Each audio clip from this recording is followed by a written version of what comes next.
vous souhaite un excellent Genevois. Merci d'être avec nous et d'être resté pour la deuxième partie de cette émission spéciale, le diabète.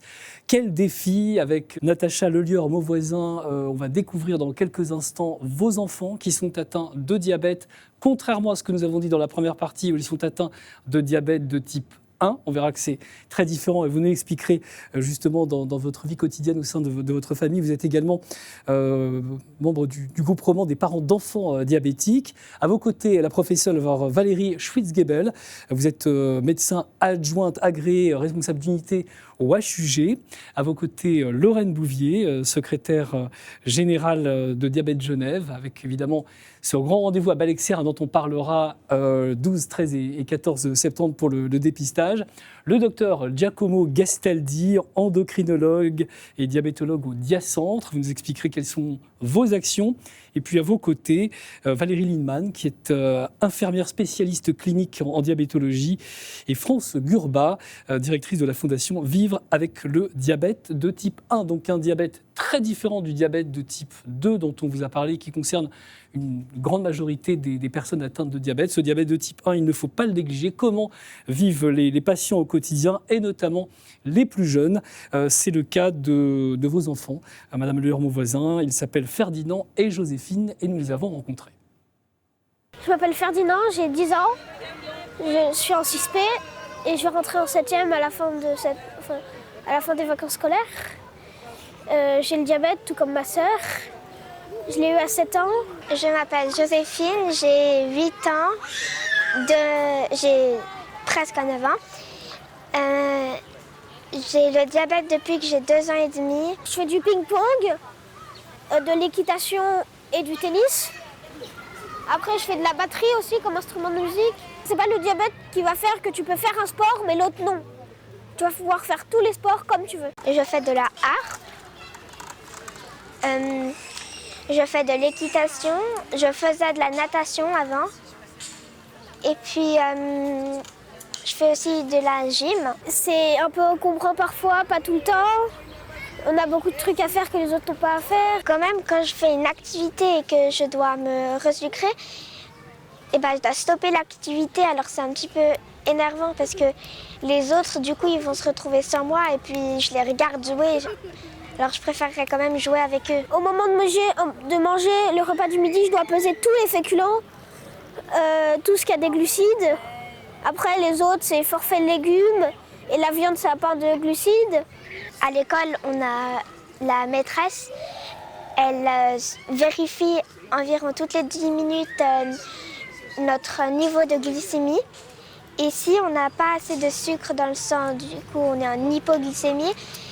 Et du coup, là, on a le droit de se lever et d'aller prendre du sucre pour ne pas...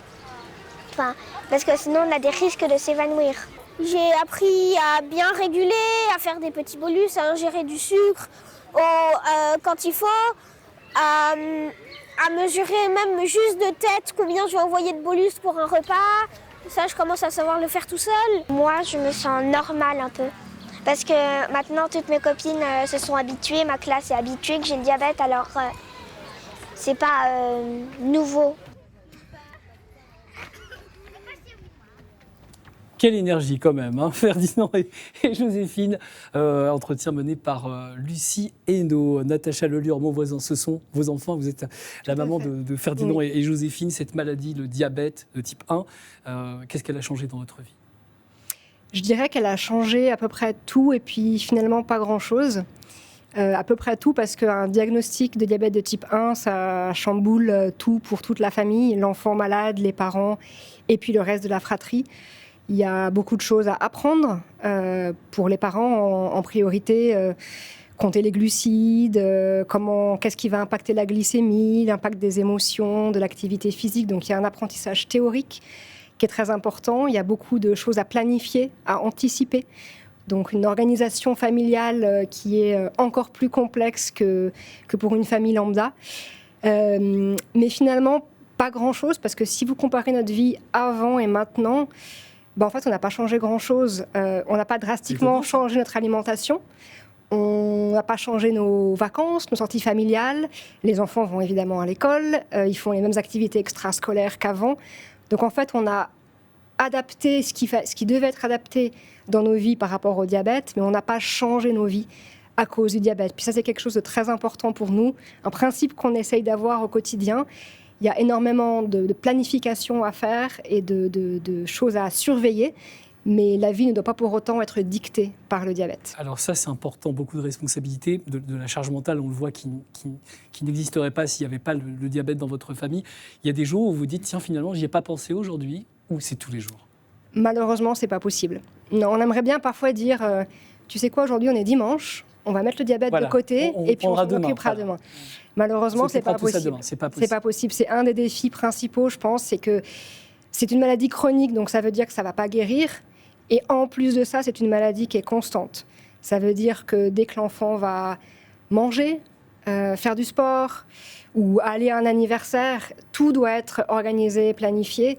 Et on doit vraiment être capable de gérer chaque situation. On perd un peu l'insouciance qu'on aimerait avoir avec des jeunes enfants. Voilà, ça malheureusement, ça doit disparaître. Mais avec une bonne planification, une bonne organisation, on arrive quand même à avoir une vie aussi normale que possible. On a vu dans le reportage un petit bracelet. Vos enfants doivent le porter en permanence? Tout à fait, oui. Ils sont équipés. Même la nuit? Même la nuit. Ils ont le capteur auquel vous faites référence, je pense, c'est ce qui permet de mesurer leur glycémie. Donc, ça leur évite de devoir à chaque fois se piquer au bout du doigt pour savoir quel est leur niveau de glycémie. C'est quelque chose qui permet d'avoir la glycémie en continu. Et ils ont également une pompe à insuline qui leur permet d'administrer de l'insuline sans avoir à se piquer avec un stylo.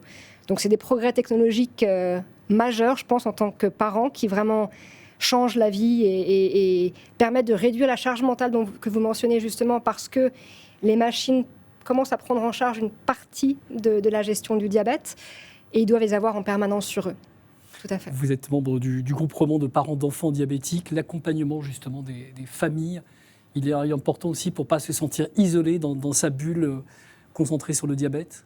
Il est essentiel, je pense. Il est essentiel à tous les niveaux de la maladie. Le moment du diagnostic est un moment évidemment très difficile et très particulier, pendant lequel on a vraiment besoin de soutien. Et puis, avec le groupement d'enfants, de familles avec un enfant diabétique, on organise justement des sorties. L'objectif, c'est de permettre de rencontrer des gens qui parlent la même langue que nous. Parce que même avec nos familles et nos amis qui nous soutiennent énormément, les seules personnes qui peuvent comprendre ce qu'on vit au quotidien, c'est d'autres parents qui ont un enfant diabétique.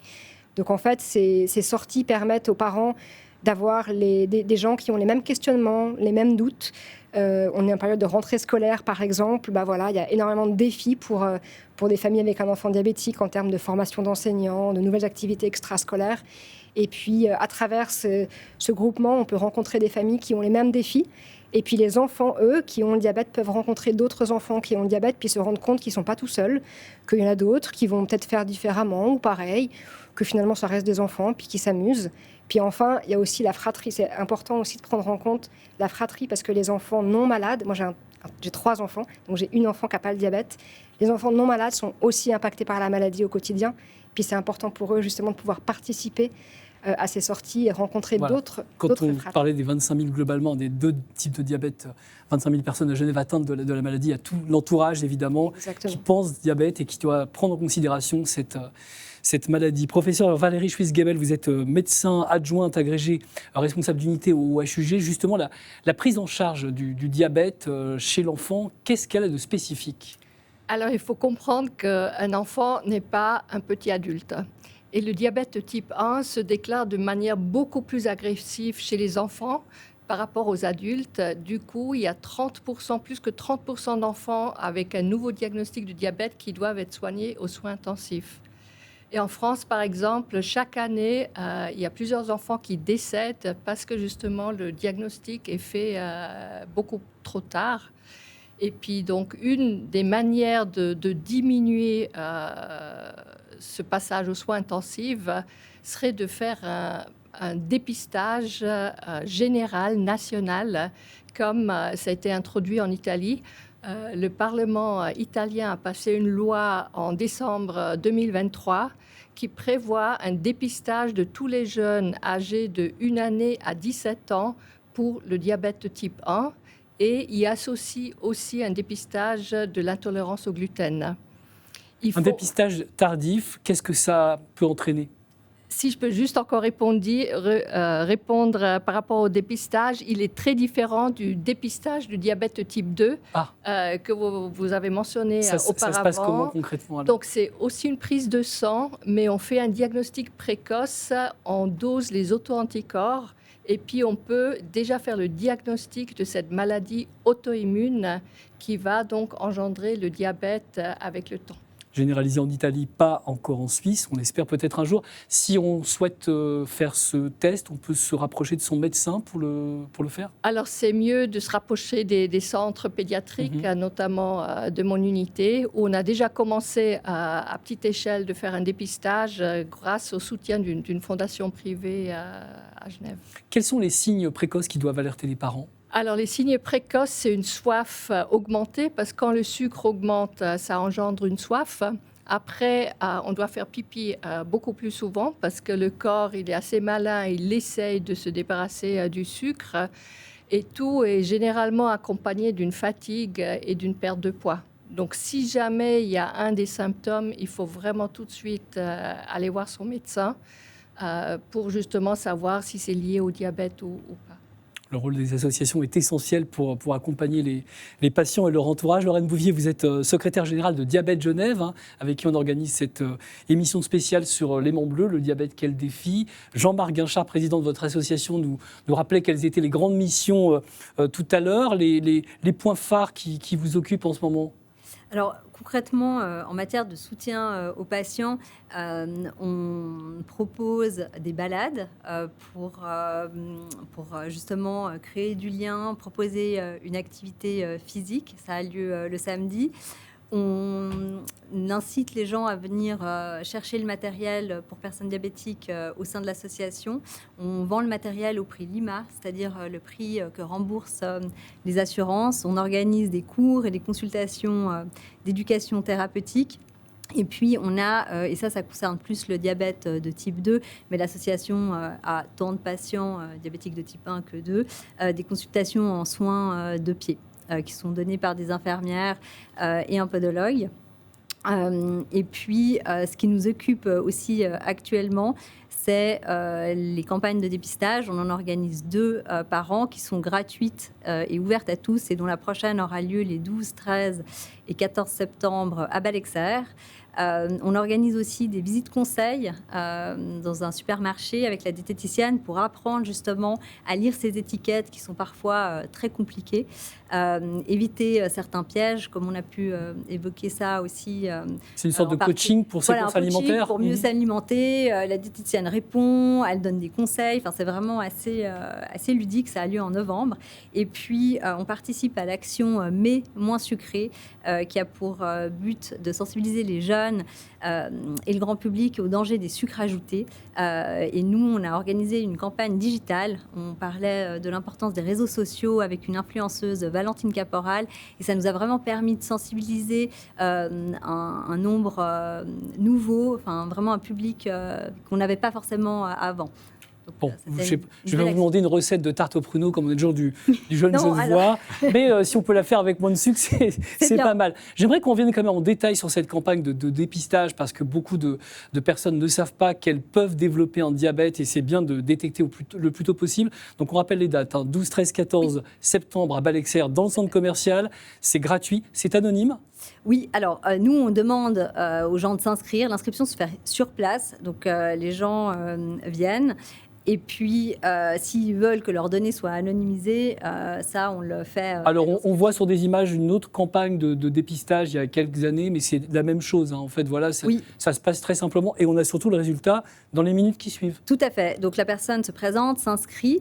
Elle fait le test, c'est simple, rapide, il n'y a pas besoin d'être à jeun, puisqu'on fait une hémoglobine glyquée, c'est-à-dire qu'on mesure le taux de sucre dans le sang des 3 derniers mois. Donc la personne peut avoir pris un petit Et déjeuner. ça rassure aussi beaucoup. C'est pas une prise de sang, on se fait pas Non, piquer, ça fait pas mal. Ça fait pas mal, c'est indolore et effectivement, la personne peut avoir après le test, elle a son résultat immédiatement. Si on a mangé un biscuit juste avant, c'est pas grave. Ça n'a aucune importance. Après, il faut juste faire attention qu'il n'y ait pas de sucre sur le bout des doigts parce que ça peut un peu induire. Mais Quand enfin, vous faites ce type de campagne comme celle qui aura lieu donc le 12, 13, 14 septembre à Balexer, c'est là qu'on se rend compte qu'il y a beaucoup de gens qui sont surpris parce que le résultat est positif. tout à fait. Alors, le dépistage du diabète est justement essentiel car on se rend compte que 30% des personnes testées au sein de la population sont diagnostiquées prédiabétiques ou diabétiques et qu'environ 3 personnes sur 4 ignoraient leur état avant de se faire dépister. Docteur Giacomo Gastaldi, vous êtes endocrinologue et diabétologue au Diacentre. En quelques mots, le Diacentre, quelles sont ses missions ? Diacentre, c'est un centre pluridisciplinaire qui a été créé en mars de l'année dernière, qui s'axe sur 3 axes. C'est la prise en charge de l'ensemble des diabètes grâce aux technologies, à la formation des patients et à la recherche. Parce qu'on a 3 axes indispensables pour une prise en charge exigeante et adéquate des patients qui vivent avec un diabète ou des pathologies métaboliques. Une maladie qui touche de plus en plus de personnes, donc l'innovation va aussi permettre de soulager ou d'alléger le quotidien des patients. Quelles sont justement ces dernières solutions ? Alors, on l'a très bien vu avec les charmants et enfants de Madame Lelieur. Je pense que la première technologie, c'est le système de monitoring en continu du glucose, ou c'est ces capteurs, c'est ces petits patchs que vous voyez, qu'on voit de plus en plus aujourd'hui dans la rue. Qui remplace le fait que précédemment on devait la se nécessité, piquer, ouais. ou en partie la nécessité de se piquer le bout du doigt pour connaître quel est le taux de glucose. Je pense que ça, c'est vraiment une technologie qui, au cours de ces 10 dernières années, a changé la vie des patients qui vivent avec un diabète. Encore faut-il qu'ils aient envie de l'utiliser. Ces systèmes sont aujourd'hui couplés ou associés en fait à des pompes. Et depuis 4 ans, on a en fait des algorithmes intelligents. On appelle ça d'ailleurs des systèmes de boucles fermés ou semi-fermés. On peut jouer sur le lexique. Ce qui permet que quand le capteur montre que la glycémie monte, l'algorithme qui se trouve dans le téléphone ou dans la pompe va du coup délivrer plus d'insuline pour ramener en fait le taux de glucose à l'équilibre. Et si par contre la glycémie tend à baisser, on va vers l'hypoglycémie, ce que nous racontaient très bien les enfants, avant que l'hypoglycémie survienne, que l'insuline soit arrêtée, interrompue, pour éviter, dans la mesure du possible, l'hypoglycémie, ou si on ne peut pas l'éviter, au moins qu'il y ait une petite alarme pour en fait se resucrer et avoir une hypoglycémie plus courte. Cette solution-là, elle permet aux patients d'anticiper et d'éviter des moments plus critiques dans la journée ? Alors, non. Ça semble très simple, comme ça. Et une fois que c'est acquis, une fois que nos patients les maîtrisent, ça se passe très bien. Ça permet d'améliorer en fait l'équilibre de leur diabète. Ça améliore la qualité du sommeil. Ça améliore la qualité de vie. Mais toutefois, il faut savoir que pas tous les patients sont d'accord en fait d'être équipés avec autant de technologies sur eux, parce que ça demande finalement indirectement de montrer le diabète. Aujourd'hui, on estime qu'il y a à peu près un patient sur 2 qui est d'accord d'être équipé avec tout cela. Ça augmente chaque année. Pourquoi ça augmente ? Parce que nous, comme professionnels de la santé, associations de patients, spécialistes, on est aussi plus formés, plus à même de mieux les conseiller. Et donc, c'est vraiment en fait c'est une espèce de dialogue qui s'installe. Et ce dialogue, et je l'entends aujourd'hui, c'est un dialogue qui doit toucher les patients, mais aussi les familles, les proches, les frères et sœurs, souvent sont justement mis de côté des consultations. Et c'est une des raisons pour laquelle on a créé Diacentre, c'était de pouvoir non seulement proposer des soins, mais aussi réfléchir à la partie plus large des soins. Pour que le patient puisse décider de ce qui lui convient le mieux par rapport à sa pathologie. Oui, en fait, pour qu'il puisse non seulement décider, c'est l'axe de la formation qui permet, je dirais, aux patients d'être plus en maîtrise de leur situation. En Suisse, c'est 10% des patients qui ont accès à un programme de formation avec un diabète de type 1. Alors qu'on le sait depuis Jocelyn, on le sait depuis les années 30, qu'on doit former les patients et les docteurs. On a vu le professeur Zoltán Pataki, qui dirige l'unité d'éducation thérapeutique. Donc on voit donc l'importance de la formation. Pourtant, alors qu'on a ceci à disposition, c'est seulement 10%. Et je dirais c'est une des ambitions de Diacentre, c'est que ces chiffres-là changent et qu'on soit bien plus élevé. Et pour faciliter le message également auprès du patient, évidemment, la parole pédagogique des professeurs, des docteurs, c'est important. Mais finalement, la plupart du temps, au plus près du patient, ce sont les infirmières, comme vous. Valérie Lindemann, vous êtes infirmière spécialiste clinique en diabétologie. Un mot de l'alimentation et de l'exercice physique. Alors c'est vrai, les patients le savent, mais après, entre ce que l'on sait, ce qu'il est nécessaire de faire et puis l'action, comment ça se passe concrètement ? Alors, avant de parler de comportement, je pense que ce qui est important, c'est de créer une alliance avec le patient, de pouvoir voir comment on va travailler ensemble. C'est un partenariat avec l'enfant, la famille, le jeune adulte, l'adulte et même la personne âgée, parce que moi, j'ai un rôle transversal. Je m'occupe du petit jusqu'à la personne âgée.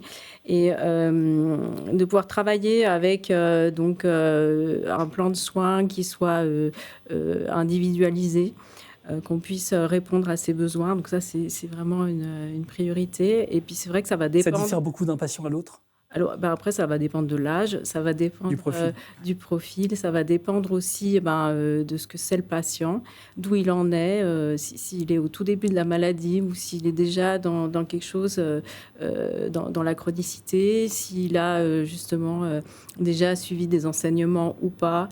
Donc, on va s'ajuster. Puis, je trouve que c'est intéressant parce qu'on va s'ajuster dans sa réalité. Donc, la réalité du patient, c'est vraiment important. Et puis, je pense qu'on va pouvoir travailler dans l'accompagnement pour développer des compétences.